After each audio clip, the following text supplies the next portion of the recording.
उत्तराखंड के नानकबता डैम में बोटिंग का शुभारंभ किया गया है। आपको बताते चलें कि उधम सिंह नगर के नानकबता सागर डैम में बोटिंग का शुभारंभ किया गया है। आपको बता दें कि आज नानकबता सागर डैम में विधायक प्रेम सिंह राणा के द्वारा बोटिंग का उद्घाटन किया गया है। वहीं भाजपा विधायक प्रेम सिंह राणा ने द्वारा बताया गया कि उत्तराखंड मुख्यमंत्री पुष्कर सिंह धामी और प्रशासन प्रयासों द्वारा अब नानक सागर डैम में स्थानीय जनता व दूर दराज से आने वाले टूरिस्टों को बोटिंग का लुत्फ उठाने का एक मौका मिलेगा और वहीं बोटिंग करने वाले लोगों के लिए सेफ्टी का भी पूरा ख्याल रखा गया है। वहीं सेफ्टी कस्टूम भी बोटिंग करने वालों को उपलब्ध कराई जाएगी। वहीं आपको बता दें कि पहले नानक सागर डैम में हाथ चप्पू के चलने वाली नाव में बोटिंग करते थे, अब लोग मोटर इंजन से चलने वाली नाव में बोटिंग कर पाएंगे। आज काफ़ी संख्या में पर्यटक द्वारा आज नाव से बोटिंग की गई है, जिसमें आज सैकड़ों की संख्या में नानक सागर डैम में परिवार सहित लोगों ने बोटिंग का लुत्फ लिया है। आपको बता दें कि पर्यटकों के लिए एक बेहतर सुविधा है घूमने की नानक सागर डैम पे, जहां आज इसका शुभारंभ किया गया है। वहीं नानक सागर डैम में बोटिंग का आज शुभारंभ किया गया है।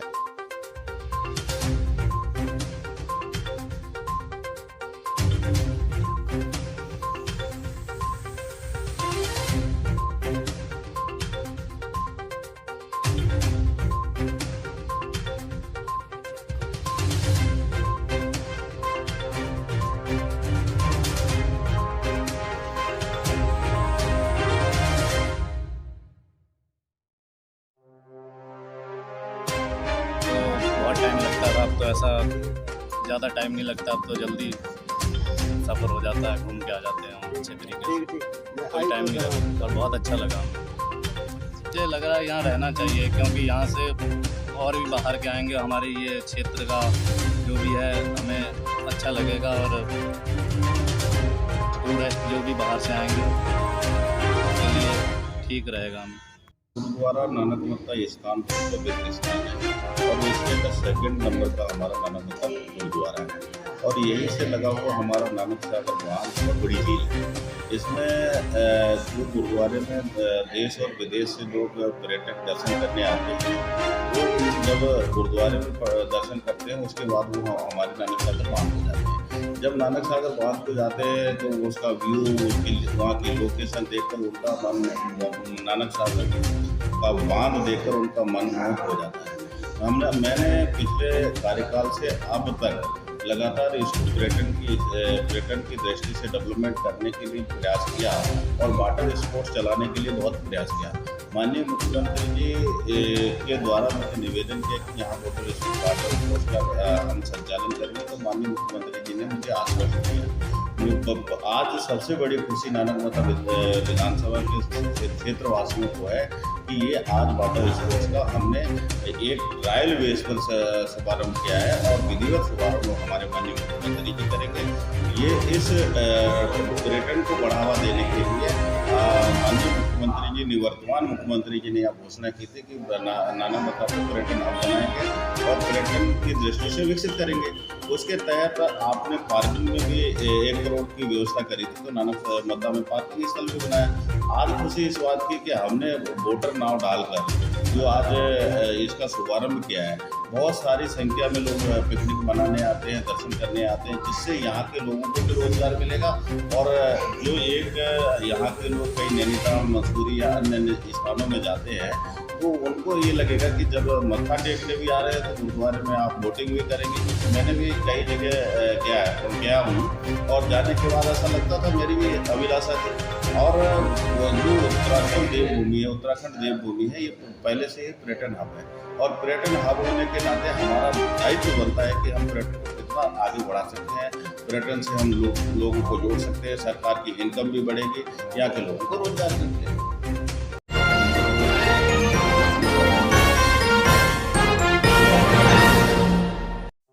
उत्तराखंड के सितारगंज में नाराज छात्र छात्राओं ने सामुदायिक स्वास्थ्य केंद्र के गेट पर धरना दिया है, जिसके बाद पुलिस व प्रशासन मौके पर मौजूद रहा है। आपको बता दें कि सितारगंज कल रात्रि राजकीय महाविद्यालय सितारगंज के एक छात्र को गंभीर चोट आने पर छात्र छात्राओं द्वारा उसे सामुदायिक स्वास्थ्य केंद्र सितारगंज लाया। देवेश कुमार छात्र संघ सचिव ने मीडिया से कहा, वहां पहुंचने पर 4th क्लास के स्टाफ द्वारा उसका ट्रीटमेंट किया जा रहा था। पहुंचने पर वहां कोई भी डॉक्टर उपलब्ध नहीं था। जब डॉक्टर से फोन पर बात हुई तो डॉक्टर ने कहा कि 1 से 1.5 घंटे में स्वास्थ्य केंद्र आ पाऊंगा। इसके बाद से इंचार्ज रमेश आर्य से कॉल पर बात हुई तो उन्होंने भी बहुत ही बिजी ये बात कहकर लापरवाही दिखाई और इतना कहकर फोन काट दिया। इसके बाद वहां छात्र छात्राओं ने सामुदायिक स्वास्थ्य केंद्र के आगे धरना चालू कर दिया। उसके थोड़ी देर बाद सारे डॉक्टर अपने कॉलेज से निकलकर अस्पताल पहुंचे और पीड़ित का ट्रीटमेंट किया। के बाद हल्द्वानी के लिए घायल छात्र को रेफर कर दिया गया। इसके बाद गुस्साए छात्र छात्राओं ने धरना दिया है। इस बीच छात्र छात्राओं का कहना है कि लापरवाही के चलते यदि कोई घटना हो जाती तो इसका जिम्मेदार कौन होता। स्वास्थ्य विभाग अपनी लापरवाही लगातार दिखाते जा रहा है। यहाँ पर आने वाले मरीजों को भारी परेशानियों का सामना करना पड़ता है, जिसके बाद छात्र छात्राओं ने स्वास्थ्य केंद्र के सामने धरना प्रदर्शन किया है और डॉक्टरों के खिलाफ जमकर नारेबाजी भी की है। सितारगंज से हमारे संवाददाता तनवीर अंसारी की ये खास रिपोर्ट। साफ शब्दों में ये बता देना चाहता हूँ, जैसा मेरे सहयोगी ने पूरी घटनाक्रम आपको बताई कि हमारे यहाँ स्वास्थ्य केंद्र में आने तक की क्या घटना हुई और जो यहाँ के जो इंचार्ज हैं जिनका नाम राजेश आर्या है, उनको जब हमारे द्वारा कॉल की गई तो उनसे हम कहा गया कि वैसा ऐसा है, यहाँ स्थिति बहुत खराब है, यहाँ कोई डॉक्टर नहीं है। तो कहते हैं कि मैं अभी कुछ नहीं कर पाऊंगा, मैं देहरादून है। हमने कहा ठीक है, आप देहरादून है, आप किसी यहाँ जो आपके कोई जिसकी नाइट ड्यूटी होगी आप उसको भेज दीजिए। तो उन्होंने कहा कि ऐसा है, मैं उसको भी नहीं भेज पाऊंगा और हमारी पूरी बात ना सुनते हुए उन्होंने तुरंत फ़ोन यहाँ से काट दिया। तो आज जो हमारी मांग है, हमारी ये मांग है, जो ये इंचार्ज हैं यहाँ के, कोई फ्री में या मुफ्त में तो कोई काम कर नहीं रहे। सरकार इनको बहुत ही बढ़िया तरीके से 1-1 लाख 2-2 लाख रुपए की इन लोगों को सैलरी भी दे रही है। ये लोग यहाँ हमारे लिए है ना कि हमारे साथ कोई घटना हो जाए, हम पीड़ित हैं तो हमारे साथ न्याय होना चाहिए। हमारी देखभाल के यहाँ 4th क्लास का आदमी यहाँ टेटनस के टीके दे रहा है, मैंने देखा अंदर। और मैं तो कह रहा हूँ उसकी भी जाँच करा दो ना, वो भी अल्कोहल पी के यहाँ बैठा है, उसकी भी अभी जाँच होनी चाहिए। हमारी मांग है कि राजेश आर्या जैसे नाकारा डॉक्टरों की हमें आवश्यकता नहीं है। और जो यहाँ जब कॉल करने के बाद जिसकी यहाँ ड्यूटी थी, जब उसको यहाँ पर बुलाया गया तो वो कहते हैं कि हमें 1 से 1.5 घंटा लगेगा। हमारा जो पेशेंट है उसकी आंख में बहुत ही गंभीर चोट है, उसको उससे ढंग से देखा नहीं जा रहा है, बेहोशी की वो हालत में है। अगर उसके साथ कोई घटना हो जाती या उसके मान लो उसकी जान की कोई हानि हो जाती तो क्या उसकी जान की जिम्मेदारी क्या राजेश आर्या जी लेते? क्या यहाँ जिसकी नाइट ड्यूटी जिस डॉक्टर की थी क्या वो लेता है? ये 4D का जो पिया हुआ जो स्टाफ है जो टिटनिस के टीका लगा रहा है, क्या पता टिटनिस के टीके में क्या मिला के कुछ और दवा लगा दे, क्या ये उसकी जिम्मेदारी ये लेते? तो मेरी इतनी मांग है, जो भी ये जिस विभाग का काम है उस विभाग से मेरी हाथ जोड़ के, और हम सबके जितने भी हम लोग यहाँ खड़े हैं, आज ये हमारे महाविद्यालय के छात्र के साथ घटना हुई है, कल मेरे परिवार में या मेरे साथ भी ये घटना हो सकती है, परसों इनके साथ भी कोई घटना हो सकती है।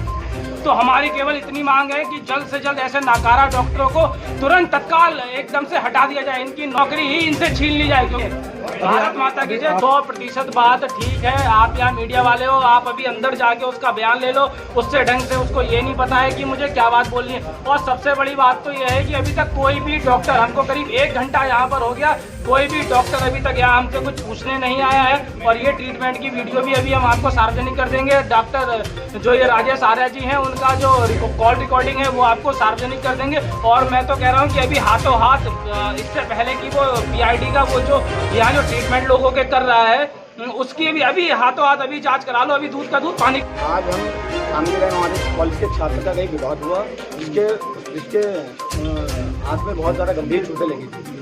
हम थाने के बाद में थाने की डिसीजन लेकर के यहाँ पर अपना ट्रीटमेंट कराने आए थे और मेडिकल कराने आए थे। यहाँ पे 4th क्लास का एक स्टाफ था जिससे हमने कहा कि डॉक्टर को बुला दीजिए, इसकी आँख में गंभीर चोटें हैं और इसका ट्रीटमेंट तुरंत करा दीजिए क्योंकि इसकी आँख का मामला है, इसको दिखाई भी कम दे रहा है। तो उसके द्वारा जब फ़ोन किया गया यहाँ के डॉक्टर को, तो डॉक्टर ने सीधे जो मना कर दिया कि अभी हम 1 घंटे से पहले आपकी कोई मदद नहीं कर पाएंगे, हम कोई ट्रीटमेंट नहीं कर पाएंगे।